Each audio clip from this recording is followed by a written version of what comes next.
Assalamualaikum warahmatullahi wabarakatuh. Kami dari kelompok 1 akan mempresentasikan tugas kewirausahaan mengenai bidang jasa, yaitu bimbingan belajar dengan nama perusahaan Enjoy Learning 2 RSP dengan anggota 4 orang. Yang pertama ada Farhan Rizky, yang kedua ada Ratih Mulyani, yang ketiga ada Ruli Aji, selanjutnya ada Siti Robiah, saya sendiri.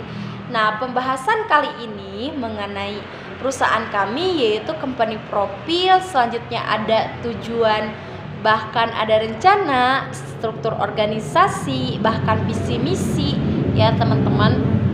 Nah, strategi marketingnya juga. Nah, selanjutnya ada sejarah perusahaan Enjoy Learning 2 RSP. Nah, kenapa sih berdirinya perusahaan kami itu, karena apa, termotivasi dari segi apa? Nah, di sini karena modernisasi lingkungan sosial dan budaya yang semakin sekuler berdampak negatif terhadap perilaku sebagian orang, termasuk para siswa pelajar. Hal ini berimplikasi pada semakin rendahnya kepedulian para siswa dalam menghadapi dunia pendidikan, teman-teman. Nah, maka daripada itu perlu suatu wadah alternatif bagi para siswa untuk belajar di luar sekolah dengan suasana belajar lebih menyenangkan dan tidak membosankan dan mudah dipahami. Nah, dipahami pelajarannya. Dengan hal seperti itu, harapannya dapat meningkatkan motivasi para siswa dalam belajar. Seperti itu. Itulah sejarah singkatnya kenapa kami mengadakan perusahaan bimbingan belajar kayak gitu ya teman-teman, karena sangat membantu sekali. Lalu ada visi misi perusahaan kami. Yang pertama visi.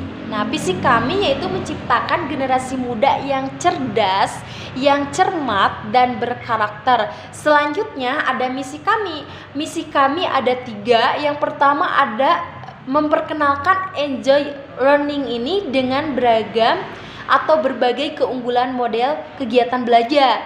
Selanjutnya ada merancang nilai tambahan kegiatan belajar mengajar dengan mengadakan training motivasi dan spiritual serta refreshing bersama. Nah, yang ketiga yaitu memberikan layanan jasa pendidikan yang progresif, jadi terprogram, kreativitas gitu ya teman-teman. Merancang nilai tambahan kegiatan belajar mengajar dengan mengadakan training motivasi dan spiritual serta refreshing bersama. Nah, yang ketiga yaitu memberikan layanan jasa pendidikan yang progresif, jadi terprogram, kreativitas gitu ya teman-teman, dan inovatif dengan memperhatikan potensi dan kebutuhan individu masing-masing atau individu para pelajar atau siswa.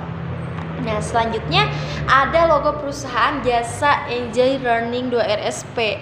Kenapa sih kita kasih nama itu? Karena supaya kita bisa menikmati pembelajaran itu seperti apa, pentingnya pendidikan itu seperti apa gitu, pentingnya belajar itu seperti apa, terus kenapa ada 2 RSP, apa sih gitu kan. Nah, filosofinya itu sebenarnya sangat simpel ya teman-teman, atau unik gitu kan.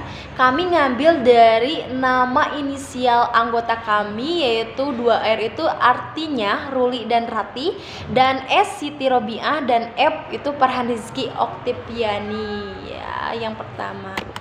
Nah, gitu. Selanjutnya ada struktur organisasi perusahaan. Nah, ada CEO Ratih Mulyani, Finance Manager ada Farhan, ada Ruli Aji ya. Selanjutnya Operasional Manager, lalu ada Marketing Manager Siti Robiah, saya sendiri. Untuk Operasional Manager itu Farhan ya teman-teman. Nah, tugasnya itu Finance Manager itu seperti apa sih di bidang jasa ini? Nah, yaitu yang pertama mengatur keseluruhan aspek keuangan perusahaan, yang kedua mengatur dan mengatur aset gitu ya teman-teman. Terus yang operasi manajer bagian Farhan, yaitu yang pertama mengelola dan meningkatkan efektivitas dan efisiensi perusahaan. Yang pertama, yang kedua mengawasi produksi barang atau penyedia jasa. Gitu teman-teman. Selanjutnya ada marketing manager. Nah, yang pertama tugas saya itu menetapkan tujuan dan sasaran produk barang atau jasa, yaitu kami mengambil jasa ya, bukan barang. Yang kedua memberikan pelayanan prima kepada konsumen. Ya teman-teman, yang ketiga bertanggung jawab terhadap perolehan kayak gitu ya teman-teman. Materi selanjutnya yaitu rencana bidang jasa. Jenis usaha yang kami jalani yaitu bidang jasa, bimbingan belajar dengan variasi kelas dan paket pembelajaran untuk siswa sekolah dasar dan SMP. Nama perusahaan kita yaitu Lembaga Bimbel Enjoy Learning to RSF. Di sini ada tujuan bisnis. Di zaman yang semakin modern ini, bidang jasa justru lebih menjanjikan dengan alasan mudah untuk menjalaninya. Banyak hal yang bisa dijadikan bisnis. Intinya punya kejelian dalam melihat peluang yang ada, seperti membuka bisnis les privat. Semua orang tua pasti menginginkan anaknya yang cerdas dan pintar, sehingga banyak orang tua yang memberikan bimbingan belajar tambahan untuk anaknya. Apabila kita mempunyai kemampuan di bidang ilmu pengetahuan atau di bidang ilmu yang lainnya dan bisa bersabar dalam menghadapi anak-anak, kita bisa membuat peluang bimbingan belajar. Selanjutnya ada aspek pemasaran. Yang pertama itu strategi pemasaran. Dalam awal masa pendirian Enjoy Learning to RSF, sudah terlebih dahulu menyusun strategi, yaitu menargetkan ke daerah sekitaran kota Cianjur, yaitu Ciranjang, Cipeyem, dan sekitarnya. Selain itu, pemasaran akan dilakukan juga di beberapa perumahan yang ada di wilayah kota Cianjur. Pemasaran promosi melalui orang tuanya, video, sosial media, dan brosur. Yang kedua yaitu bauran pemasaran. Yang pertama produk. Produk perusahaan tersedia dalam bentuk bimbingan dengan belajar yang bervariasi. Berikut urian singkat terkait berbagai paket yang terdapat di Enjoy Learning. Yang pertama paket reguler, kedua silver, ketiga gold, dan keempat paket mingguan. Nah, yang ketiga yaitu keunggulan produk.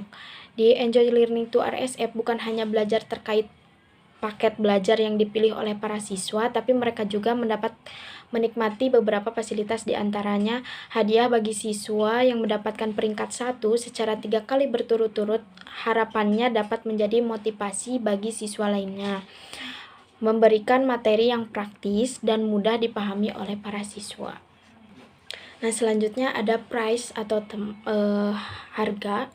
Berikut merupakan biaya yang diterapkan untuk para siswa yang dibimbing di Enjoy Learning to RSF. Nah, yang pertama reguler. Nah, reguler untuk harga yaitu 550 per bulan, pertemuan selama 2 jam sendiri. Nah, untuk 400.000 per bulan sendiri 1 jam per pertemuan. Nah, untuk gold yaitu 250 per bulan, 3-5 anak 2 jam per pertemuan, dan yang mingguan 100.000 per bulan, 3-5 anak 1 jam per pertemuan. Nah, selanjutnya yaitu place. Untuk tempat belajar kami menyewa tempat bagi peminat paket gold dan mingguan, dan untuk privat kami menggunakan metode home visit. Selanjutnya yaitu promotion atau promosi. Enjoy Learning to RSF dalam pemasaran menggunakan bauran promosi sebagai berikut. Yang pertama, penjualan langsung atau pembagian promosi secara langsung. Metode ini digunakan dengan cara para tenaga pemasaran mengunjungi sekolah-sekolah secara langsung untuk menawarkan belajar bersama Enjoy Learning to RSF. Periklanan. Yang kedua, periklanan digunakan dengan cara menawarkan jasa bimbingan belajar di situs internet, baik itu media sosial, karena untuk zaman modern seperti sekarang semua kalangan telah berhubungan secara aktif dengan internet. Oleh sebab itu, promosi dengan memanfaatkan website dan sosial media dipandang sebagai cara potensial dalam pemasaran Enjoy Learning to RSF. Selain itu, akan digunakan juga metode iklan dengan penyebaran brosur di perumahan-perumahan. Yang ketiga, promosi penjualan. Metode ini dilakukan dengan publikasi terkait salah satu ketentuan Enjoy Learning to RSF, yaitu jika para siswa tidak berhasil dibimbing, maka pembiayaan akan dikembalikan 100%. Selanjutnya, aspek keuangan. Yang pertama, biaya untuk memulai bisnis. Berikut merupakan estimasi modal yang diperlukan untuk membangun jasa bimbingan belajar yang sudah terlihat di dalam PowerPoint, bahwasannya modal awal yaitu 800.000 dan pengeluaran 700.000, sisa saldo 100.000 itu sudah include dengan biaya sewa tempat dengan peralatan yang dibutuhkan ketika nanti akan diadakannya bimbingan belajar. Nah, di sini ada analisis resiko. Yang pertama, kurangnya siswa awal-awal promosi dan berdirinya usaha ini. Yang kedua, kurangnya tenaga pengajar sehingga harus membagi waktu mengajar kepada siswa lain. Yang kedua, analisis kebutuhan usaha. Yang pertama, pembagian waktu mengajar. Walaupun tenaga pengajar berjumlah 1 orang, namun dapat membagi rata waktu mengajar bagi siswa lain. Yang kedua, ketetapan waktu mengajar dan pemberian materi yang bisa langsung dipahami oleh siswa. Nah, sekian pemaparan materi dari kelompok kami. Terima kasih sudah mendengarkan dan sudah menonton video ini. Wassalamualaikum warahmatullahi wabarakatuh.